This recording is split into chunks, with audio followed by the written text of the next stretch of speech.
ఇంద్రవెల్లి అమరులకు కల్వకుంట్ల కవిత నివాళులర్పించిన పరిస్థితి. నివాళులర్పించిన అనంతరం నేరుగా అటు ఒక మొక్క నాటిన పరిస్థితి. మొక్క నాటి అమరుల త్యాగాలను మర్చిపోలేము, అమరుల ఆశయ సాధన దిశగా మా అడుగులు ఉంటాయని చెబుతున్న పరిస్థితి. దీంతోపాటు ప్రధానంగా జిల్లాలో పలు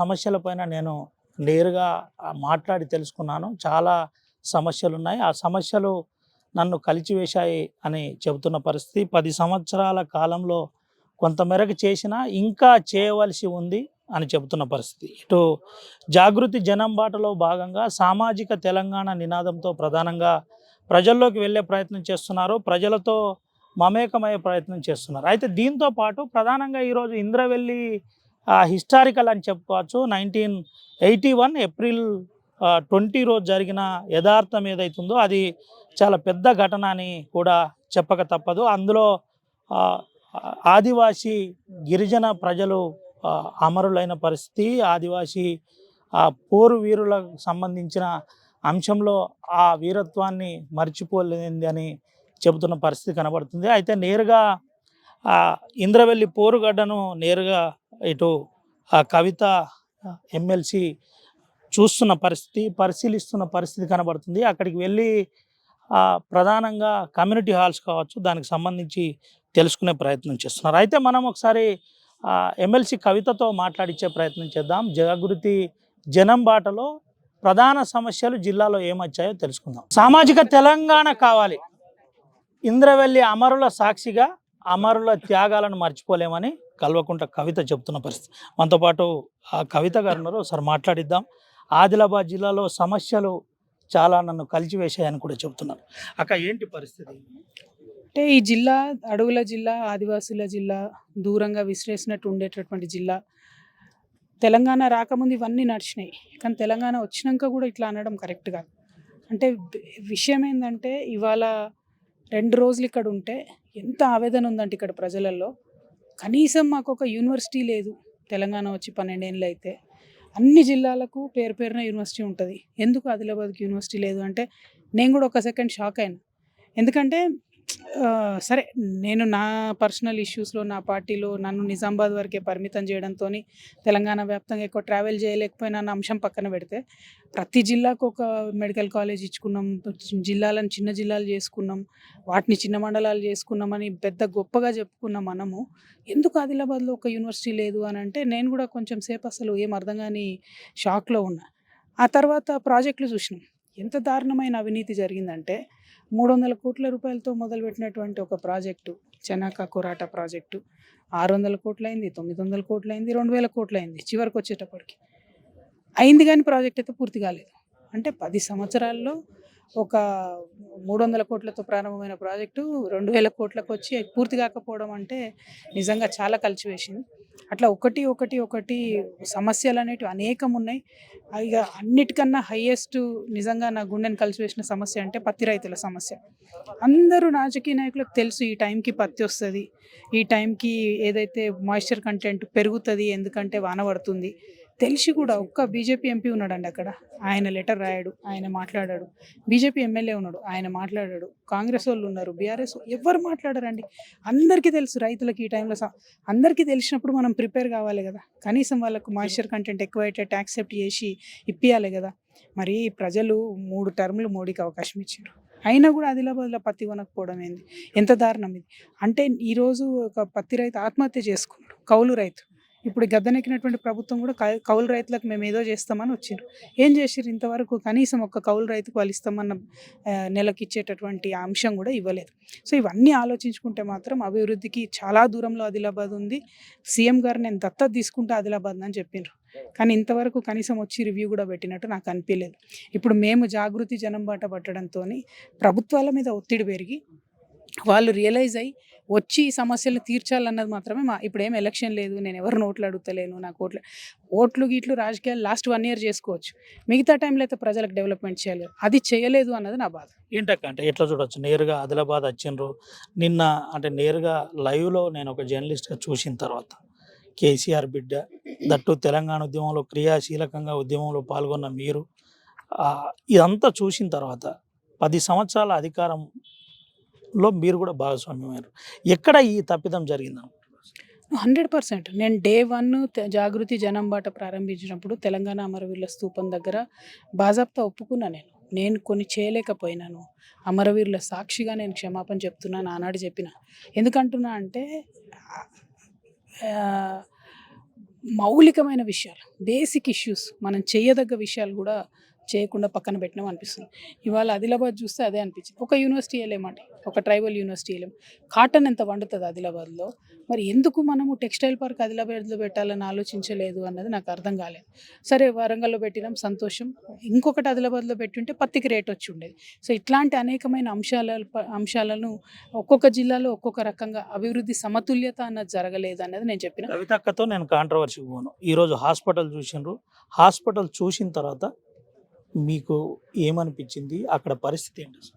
మీరు కూడా నాతో పాటు చూసిండ్రు, ఎంత దారుణంగా ఉందో చూసిండ్రు. అసలు క్లీనింగ్ లేదు, ఆ వాసనకు సగం చచ్చిపోతాడు. అసలు రోగంతో కాకుండా మనిషి ఆ వాసనకే చచ్చిపోతాడు. డైరెక్టర్ గారు వచ్చిండ్రు. నేను అదే అన్న, ఏం సార్ ఇట్లుంది అంటే, నిన్ననే తీసేసినాము, కాంట్రాక్ట్ అవుట్సోర్సింగ్ వాళ్ళు బాలేరు, ఏజెన్సీ తీసేసినాం, కొత్తది పెడతాం అంటున్నారు. అంటే మనం చెప్పకుండా పోయినాం కాబట్టి అట్లుంది, చెప్పిపోతే మొత్తం సాఫ్ చేసి పెట్టేటోళ్ళు. సో హాస్పిటళ్ళు, అదేవిధంగా ఈ రిమ్స్ మెడికల్ కాలేజ్లో కనీసము సంవత్సరానికి ఒకరో ఇద్దరు పిల్లలు ఆత్మహత్య ఎందుకు చేసుకుంటున్నారు అంటే వాష్రూమ్స్ బాగుంటలేవు, రూమ్స్ బాగుంటలేవు అన్నారు. అందుకే సడన్గా గర్ల్స్ హాస్టల్ చూడడానికి పోయినాం. అంటే నేను ఇంతకుముందు మీకు చెప్పినట్టు రాజకీయం ఇప్పుడు అవసరంలే, లాస్ట్ 1 yearలో చేసుకోవచ్చు, అందరం రాజకీయం చేసుకోవచ్చు. కానీ ఇప్పుడు మాత్రం ప్రజల సమస్యల దగ్గరికి పోకపోతే అది తప్పు అవుతుంది. పోవాలని నేను నిర్ణయించుకున్నా. కాబట్టి చిన్న విషయమైనా పెద్ద విషయమైనా అక్కడికి వెళ్తాం. సమస్యలను అడ్రస్ చేస్తుంది కవితక్క. చాలా మంది ప్రధాన నాయకులు కవితక్క టచ్లోకి పోయింది. కేసీఆర్ బిడ్డ కవితక్క చాలా మొండిది అనో ప్రచారం జరుగుతుంది. ఇప్పటికే చాలా మంది టచ్లోకి వచ్చేసిండ్రు. వాళ్ళు వస్తేంది రాకపోతేంది అన్న, ప్రజలు టచ్లోకి రావాలి, ప్రజల సమస్యలు తీరాలి. రాజకీయ నాయకులతోని సంబంధమే లేదు. నేను చెప్తున్నా కదా, మళ్ళీ రాజకీయాలు, ఓట్లు, సీట్లు అవన్నీ లాస్ట్ 1 yearలో చేయొచ్చు. ఇంకా 3 ఏళ్ళు ఉంది, ప్రజలు పట్టించుకోవాలి కదా. పత్తి నానిపోతుంది, అది పట్టించుకోవాలి, మక్క నానిపోయింది, అది పట్టించుకోవాలి. అవి విడిచిపెట్టి మనం ఏదో ఆకాశానికి ఎగిరిపోయి ఏదో చూస్తున్నాం, అది కరెక్ట్ కాదు. నేను కూడా జాగృతి జనం బాట పేరుతో ఒకటే అనుకున్నా, సమస్య ఎక్కడ ఉంటే అక్కడికి పోవాలి, అది తప్పితే వేరే ఆలోచన లేదు. కగారు మీద మీరు వరుసగా మాట్లాడారు. ఇప్పుడు ఇదే ఇంద్రవెల్లి అమరుల దగ్గర ఉన్నారు. అప్పుడు కూడా భూమి కోసం పోరాటం జరిగింది. చాలామంది ఆదివాసీ నాయకులు నష్టపోయిన పరిస్థితి, ఆదివాసీ ప్రజలు. ఏం చెప్తారు దీని మీద? ఓవరాల్ బీజేపీ అంశం మీద మీరు ఏం మాట్లాడారు? అంటే బీజేపీ అంశం పక్కకు పెట్టండి. నేనేమంటా అంటే, ఎవరైతే అమరవీరులు అయినరో తెలంగాణ ఉద్యమంలో, వారికి ఖచ్చితంగా ₹1,00,00,000 ఒక ఇంటికి చేరాలని నేను మాట్లాడడం జరిగింది. సో అమరత్వం అనేటటువంటిది ఒక ఉద్యమాన్ని సృష్టించి ఆ ప్రాంతాన్ని విముక్తి కలిగిస్తే ఆ ప్రాంతంలో ఉన్న ప్రజలందరం బెనిఫిట్ అయితే, చనిపోయిన అమరవీరులకైతే ఎంతో కొంత బెనిఫిట్ చేయాలి కదా. సో ఆ విషయంగా ముందుకెళ్ళాలనుకుంటున్నాం. ఇంద్రవెల్లి అమరవీరుల కుటుంబాలు, వాళ్ళకి సంబంధించిన పేర్లు ఇప్పుడిప్పుడే బయటకు వస్తూ ఉన్నాయి, ఇంకా రాలేదు. సో ఇంకా కూడా చాలా చర్చించాలి. ప్రత్యేకంగా గూడాలకు సంబంధించి అనేకమైన పరిస్థితులు ఉన్నాయి, వాటన్నిటి మీద కూడా మాట్లాడాలి. మీరు ఇందాక అన్నట్టు, నేను ఎప్పుడైనా కూడా నక్సలిజం అనేది, మావోయిజం అనేది ఒక సామాజిక సమస్యగా చూసినా తప్పితే అదేదో లా అండ్ ఆర్డర్ ఇష్యూ అని చూడలేదు.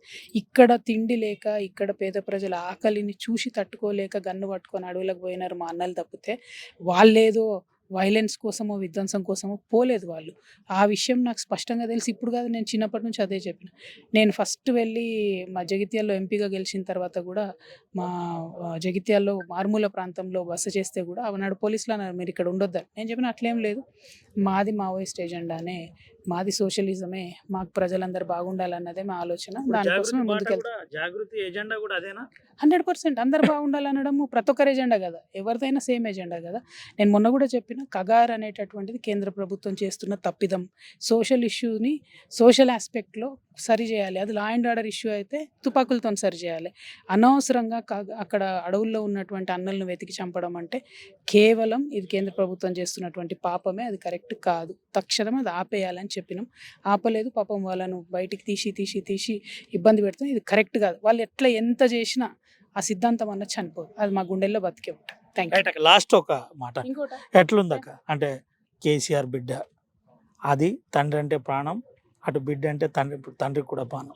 ఇటువంటి అంశాలన్నీ కూడా వదిలిపెట్టి అక్క నేరుగా ప్రజలతో కనెక్టివిటీ అవుతుంది. ఎట్లుంది ప్రజల దగ్గర రెస్పాన్స్ ఎట్లుంది? ఇదంతా చూస్తుంటే నాన్న గుర్తుకొస్తున్నాడా లేదంటే ఏంటి అసలు? ఎట్లుంది అంటే కుటుంబము పర్సనల్ సమస్యలు అందరికి వస్తాయండి. మాది అందరికీ తెలిసిన కుటుంబం కాబట్టి మా విషయం చర్చ అవుతుంది, వేరే వాళ్ళ విషయాలు చర్చకు రావు. అల్టిమేట్గా పర్సనల్గా ఎంత బాధ ఉందనేది పక్కన పెడితే నేను నా ప్రజల కుటుంబం దగ్గరికి, నా తెలంగాణ కుటుంబం దగ్గరికి మళ్ళీ వచ్చిన, హ్యాపీగా ఉన్నా.